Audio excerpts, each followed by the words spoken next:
Hey guys, and welcome back to another YouTube video. In this video, we're going through the Adelaide vs Essendon game in which Essendon got over the line thanks to most likely a little bit of a missed call by the umpire at the end, with Draper just lying on top of it and not actually trying to get it out, which I'm pretty sure is the rule. If you take possession, you have to actively try to release the ball and get it out in a legal manner, rather than just put your hands up and say that you don't have the ball, even though it's under your chest. So they probably got away with one. They definitely deserved to win the game in the end. They just couldn't kick accurately to save themselves. And Adelaide, in the end, if Rochelle actually took a mark, one of those about 4 marks that he missed in the last, they would have won. If Rankin had actually turned up for the game, except for the last quarter, they would have won. It was just a weird game in the end. And Adelaide probably should have taken more advantage and not had to rely on a Jordan Dawson almost masterclass to get over the line. But here we are, and Adelaide are 1-5 now, and Essendon are 4-2, and we'll see how that shakes out for the rest of the season. But before we get into the video, remember to like and subscribe, turn the notification bell on so you know when I upload, and let's get into the video. That button. So Adelaide, Jordan Dawson 155, and I'm not too worried about this. I know that a lot of people probably still have Jordan Dawson. I checked and it was like 17% ownership. The thing about that is, even with Jordan Dawson, I was looking through the forward options, and that will come through my team review and team preview that you'll see Monday and Wednesday. That's going to be a jam-packed Monday, Tuesday, Wednesday for people wondering. Jordan Dawson, a 155. He's up to 108 for the year. And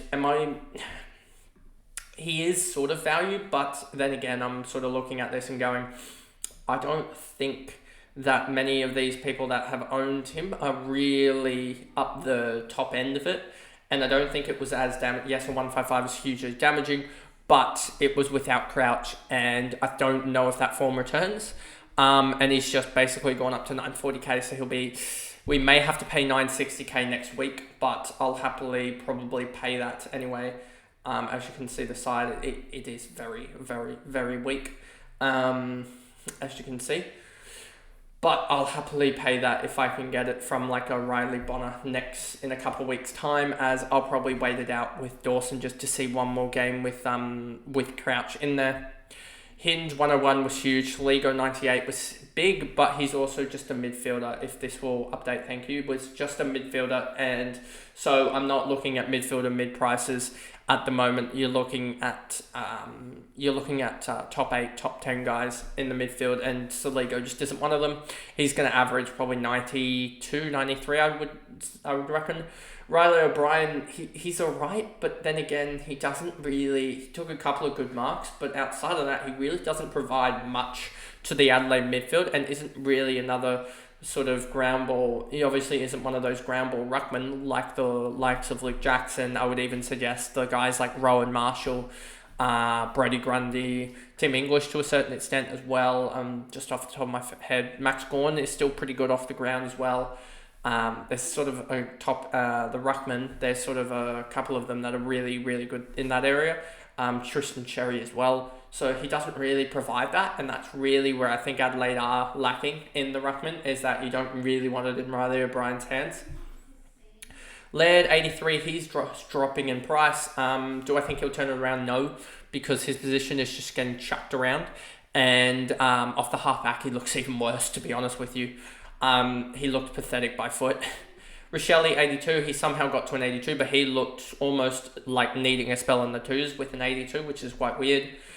Walker, an 80, almost should have got that. I'm surprised yeah, there you go. I was going to say that I thought he had a tackle at the end, obviously the Draper tackle. Then you have Worrell, 73, Nate Curvis, 71, even with the 3 free kicks again. Wow, this is really slow. And he had a 3-point last quarter. So Nate Curvis is an interesting one, but we're not going for mid-prices in defence unless they're going to average like what Bonner's doing, 100, potential 90 average or so. Chase Jones, Smith, Fogarty, Rankin as well. You'll see Rankin just last quarter will just boom. Yeah, second half he was pretty good in the second half, but first half he just did nothing. Had the 76% CBAs. So this is the problem with these 700k sort of, how do I put it? The 700k forwards is that their role changes week on week, and if you buy them, you want to be certain that they're going to be that top 10, and I don't think Rankin is, just because he's an impact player. Keys 57 kicked another goal, kicked 2 goals in the end. McElhaney, Ballas, Keane, Scholl, McHenry, Hamill, Berry again for those people that probably have him in Supercoach. He just sucks. There's no use for him in the side, to be honest with you, Sam Berry. Wouldn't be surprised if he just goes to the likes of another side, as there's just a lot of guys in that midfield that just do what Berry does, but they do it better than Berry. He just needs to go to another side that probably needs sort of that big tackling, sort of not big, but sort of a tackling, more defensive sided contested ball player, as there's too many of that in Adelaide. Gallant and then Cook. And then we go over to Essendon, Caldwell 117, and I forgot who it was in my comment section let me actually bring it up on my phone so that I can hold this screen up. But I suggested this to someone and I said, yeah, you probably should go Caldwell just because, where is it? Where is it? Right. Not here. Let's just see. Not that one. Good luck, no. Let's just see. Not that one. Yeah, so Caldwell was absolutely huge. Might as well just talk about him. He was absolutely huge all day. I believe he ended up with, 10 tackles and 4 marks. So, it was kind of crazy that he ended up doing that. Where is this? I want to see... Wilson, what do I do with Crouch?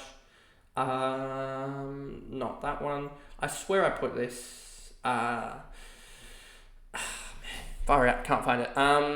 So I guess Caldwell was absolutely ridiculous in his scoring. 24, 26, 46, 21, and he got on the end of a lot of loose possessions as well, which was good. And so that he ended up with 117 was absolutely huge. Nick Martin, a huge last quarter from memory. 43 last quarter and a 71 second half got him up to that total. I was thinking at halftime, is he one that we're really gonna trade out sort of if at the end of the game cycle, sort of around that buys or sort of those luxury trades. He was absolutely huge, and I'm still trying to find this and I cannot find it.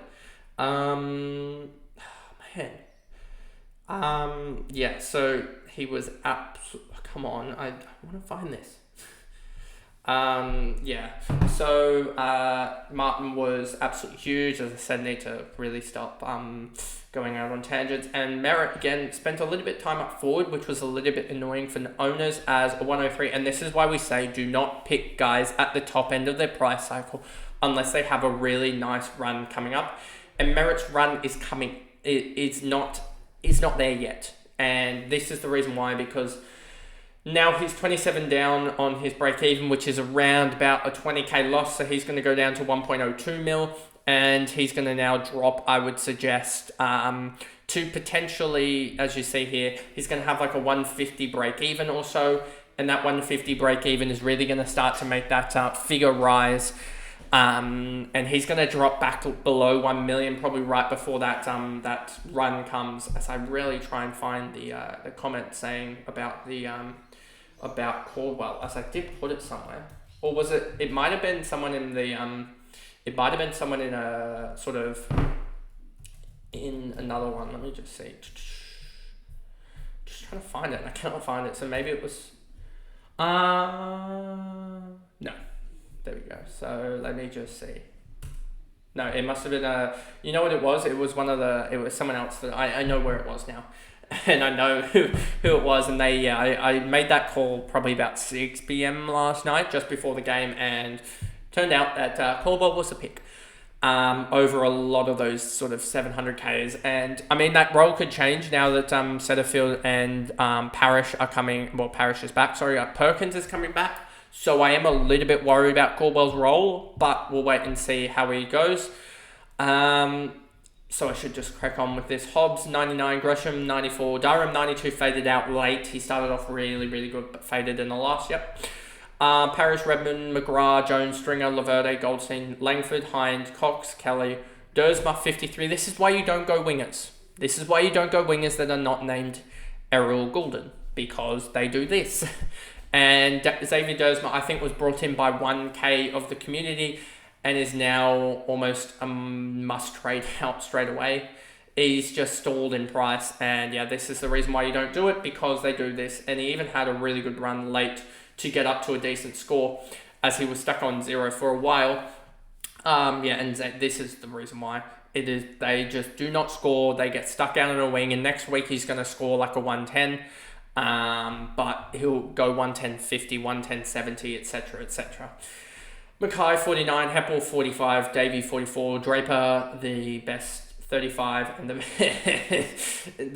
the last quarter he had was all right, but yeah, that was just funny, that ending, and his carry on was pretty funny as well. And then Sardis came on in the last after Hines went off, and he provided something, but is going to be very, very. I thought this was maybe his year, but at the moment it seems like he's. If we go to Sardis, if we go to here, you'll see he's already down 13k, 3 games at an average of 36. If we get him at an average of 36, that would be roughly like, what, 310k next year, something like that. So yeah, if we can get an average of 36 out of him, that would be great. So please play him more as the sub to get that average down, or at least hold it at 36 would be nice. But nothing really too much to talk about in this game. There's a little bit of a wait and wash on Dawson, Caldwell, and Durham, not really, because he's just a straight mid. Hobbs is mid as well, so you can't really use that. So really just a wait and watch on Caldwell and Dawson to see if their roles and scoring hold for another week with the return of Crouch for the Crows, and with the return of Setterfield and Perkins in the next couple of weeks for the Bombers.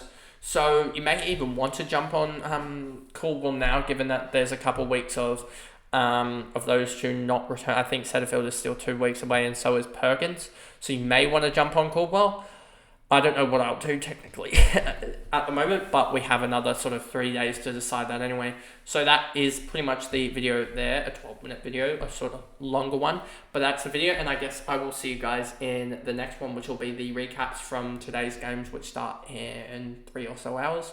3 hours to the start of the Collingwood Port game, which will be a really interesting game. Then you got Carlton, GWS, and Brisbane, Geelong, and then you have the Eagles versus Freo game, which I'll get to on the Monday alongside the Swans and the Swans Gold Coast, and the North versus Hawthorn game. So I'll see you guys in those videos there.